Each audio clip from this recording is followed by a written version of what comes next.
Detalye mamaya sa unang balita, galing po kay Oscar Oida. Kuwang-kuwa naman sa CCTV ang aktual na pagnanakaw ng ilang mga tinaguriang batang hamog na bumibiktima ng mga pasahero at driver ng taxi. Ang modus ng grupo, bubuksan po ng mga minor de edad ng pinto ng taxi. Kasunod nito ang mabilis na paghablot sa mga gamit ng driver at pasahero. Pera at cellphone daw ang kinukuha bago magmamadaling tatakbo palayo. Sa nakuha ng video ng CCTV, kitang nagtangkapang bumaba ang driver pero pinagsusuntok siya ng isang binatilyo sa may takbo.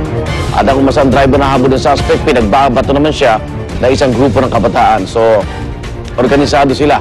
Sabay-sabay aakyat sa protective barrier ng MRT ang mga bata at tumawid pa sa riles para makaiwas sa mga paparating ng otoridad. Pero hindi sila tumakbo palayo, nagpalit lang ng damit. Kaya babala sa mga motorista, sa mga pasahero, tiyakin nakalak ang pintuan ng taxi. Naku, good luck, lahat ng taxi sira pinto eh. Ilang pinawala ang batang hamog ang hinuli na kagabi pero hindi pa tiyak kung sila nga ay nakunan sa CCTV. Sa Guadalupe yan sa Makati. At dahil pa ang mga menor de edad, sila po ay dadalhin sa DSWD. Ang takbo ng mga bata sa Laperal Compound. Doon sa... nasusunog. Nasusunog sa... Matagal nang nababalita. Matagal na yan. Ilang beses na yan. dinidiscuss yan eh. Guadalupe Ang isa pang modus nga nila, kung nakita sarado ka, dahil laging traffic dyan eh. Niyuyug-yug. Didistract ka talaga. Oo. So ikaw, ba't niyuyug-yug mo? Bababa ka, doon ka na delikado pag binaba mo. Ayun nga, tinatanong, marami nagtatanong, anong protection daw mo bilang motorista? Kunyari kung lumaban ka, kaya lang mga minor nga ito. Hindi, dagdagan mo ang either police visibility dyan or yung MMDA. Tapos yung motorista, MMDA office nandyan lang oh. ilak mo yung pinto mo. Okay, ilak mo Hanggang doon talaga ka na yun, lang oh. talaga, no? Basta ilak mo. Ilak mo sa gasaan. Pero yun nga yung problema, di ba? Kasi minor de edad sila.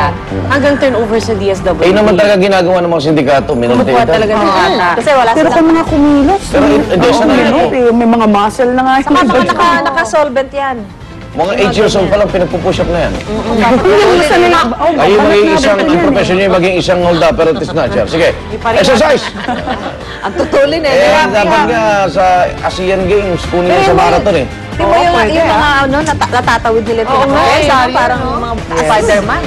Dapat lagyan ng kuryente, baka nananakawan na rin ng kable MRT. Pagka wala nakuha sa kotse, sa taxi, bakal na lang. Yung bakal.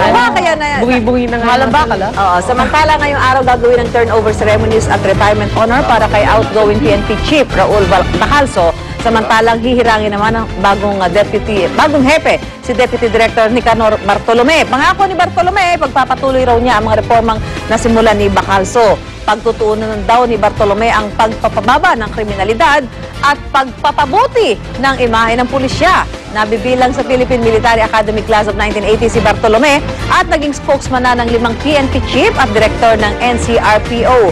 Magkababayan din sila ni Pangulong Noynoy Aquino at noong kongresista ng Tarlac si Pinoy ay naging provincial director naman ng probinsya si Bartolome. Wala binabanggit sa wedding, no? 1.5 Years. Yes. Kasi yung dalawang nauna sa kanya, wala. Hanggang Abril at Pebrero na eh. Halos lahat na Wala nang magagawa eh. Halos lahat na naging PNP Chief sasabihin pag gagandahin yung imahe ng PNP na We're still waiting for that. Parang so talaga sira-sira pala. Good luck, good luck. Pero mas medyo mabait sa media yan si... Bartolome. Malamanay, no? Spokesman yan. Yes. Napaka-ano, Dalas nga niya sa media. accessible. Alright, kahapon naman po ay sinampa ang ika-6 na plunder case kay dating Pangulong Gloria Macapagal Arroyo. Kaugnay naman ito sa issue ng NBN-ZTE deal. Sangkot din sa reklamo nga plunder at graft ng asawa ni Gloria o ni Representative Arroyo na si Attorney Mike Arroyo at sina dating COMELEC Chairman Benjamin Abalos at dating DOTC Secretary Leandro Mendoza. Kasama rin po. Ang reklamo ay nakabase sa mga testimonya sa Senado ng mga whistleblowers, gaya ni Joey De Venecia, June Lozada at Dante Madriaga.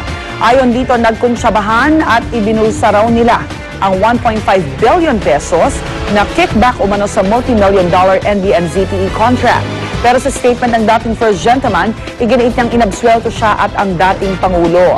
Kinansela rin daw kasi ni Nooy Pangulong Arroyo ang kontrata bago ito maipatupad, kaya wala raw naganap na plunder doon. Dapat nung nasa China si Pangulo ngayon, kinausap niya yung mga taga NBN. Sino mga binigyan yung kickback doon? Tapos, kayo pa rin ang babawin natin ang pera nyo. Nag-compromise. At sa linggo po ang 10th year anniversary ng di malilimutang 9/11 bombing ng World Trade Center sa Amerika. Pero ngayon pa lang sinisimulan na ng mga tao roon ang paggunita sa isa sa mga most historic events ng ating panahon. Sa Washington, D.C., binuksan ang isang exhibit kung saan tampok ang mga nakolektang artifacts ng Federal Bureau of Investigation tulad ng ilang bahagi ng mga aeroplanong hinijack. Ang dati namang kinatatayuan ng Twin Towers na nagsisilbi ng reflecting pools, paliligiran daw ng mga tinatayong memorial at museum at gayon din ang bagong World Trade Center Towers. Narito naman ang magang showbiz balita ni Luan D. Luan?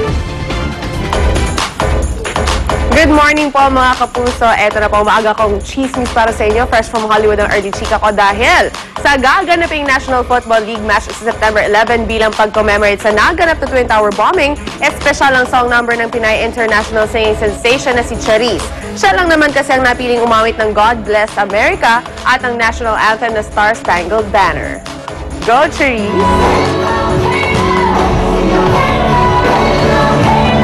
Samantala mga kapuso, na aksidente naman po sa California ang Hollywood star na si Reese Witherspoon. Habang nagjo-jogging kasi si Reese sa Santa Monica, nabangga siya ng isang kotse. Pero ayon po sa kanyang tagapagsalita ng Oscar-winning actress, hindi naman daw lubhang nasaktan si Reese. Nagpapahinga na raw ito ngayon sa kanyang bahay.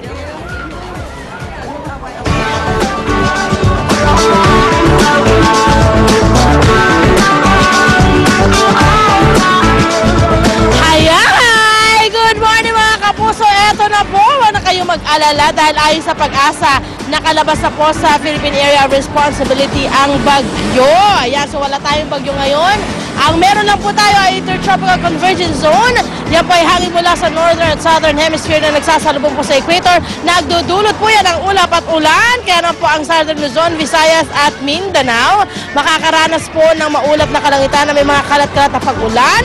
At sa southern Luzon, Visayas, Mindanao at Metro Manila, kasama na po dyan ang Metro Manila. Ang sunrise po natin ay 5:44 ng umaga at ang ating pong sunset ay 6:03 ng hapon. Narito naman po mga temperature and weather conditions sa ibang bahagi ng Pilipinas. Tandaan niyo po mga kapuso, sa kahit ano po mga hamon ng panahon, manatiling alerto at mahinahon.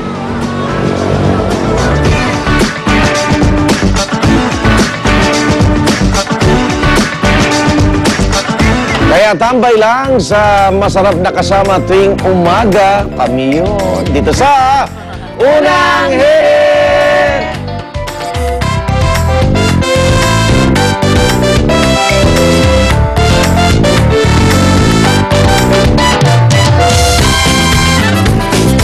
Sa unang hirit, ang saya-saya. Sa unang hirit, unang hirit, unang hirit. Magugulat ka. Unang hirit. Mas masarap ang inyong gising kasama ng Unang Hirit Barkada at Maggie Magic Sarap. Fight the 3 signs of nerve aging. Parang manhid, makapal, tinutusok-tusok. Mag-Neurgen E. May high-dose vitamin B complex to help regenerate nerves.